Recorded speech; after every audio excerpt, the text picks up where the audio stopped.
ঠিক এই মুহূর্তে দাঁড়িয়ে আছি আমাদের 51 পীঠের অন্যতম সতীপীঠ মা বহুলা মন্দিরের সামনে, যেটা কেতুগ্রামে অবস্থিত। তন্ত্রে এই পীঠ সম্পর্কে বলা হয়েছে, বহুল্যায়াং বাম বাহু বহুল্যাখ্যা চ দেবতা ভীরুক ভৈরবস্তত্র সর্বসিদ্ধি প্রদায়ক।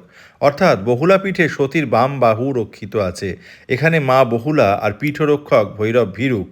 এই পীঠে মা অধিষ্ঠিত আছেন চতুর্ভুজা ললিতা অথবা গৌরী রূপে। এই বিগ্রহ পাল যুগের ভাস্কর্যের অপূর্ব নিদর্শন। কেতুগ্রামের বহুলা পীঠের সাথে জড়িয়ে আছে জনৈক কেতু রাজার কাহিনী। কারো মতে রাজার আসল নাম চন্দ্রকেতু, আবার কারো মতে রাজার নাম কেতু ব্রহ্ম। প্রসঙ্গত উল্লেখ্য, ঈশানী নদীর তীরে অট্টহাস পীঠের সাথেও কিন্তু এই কেতু রাজার নামই জড়িয়ে আছে। সিন্ধু সভ্যতায় সব থেকে বেশি পূজিত হতেন সন্তান কোলে নিয়ে মাতৃমূর্তি, আর মা আমাদের নিরন্তর ধারণ করে আছেন। এই মূর্তিতে সেই ভাবনারই বহিঃপ্রকাশ ঘটেছে। ভিডিওটি কেমন লাগলো জানাতে ভুলবেন না, আর কমেন্টে জয় মা বহুলা অবশ্যই লিখবেন।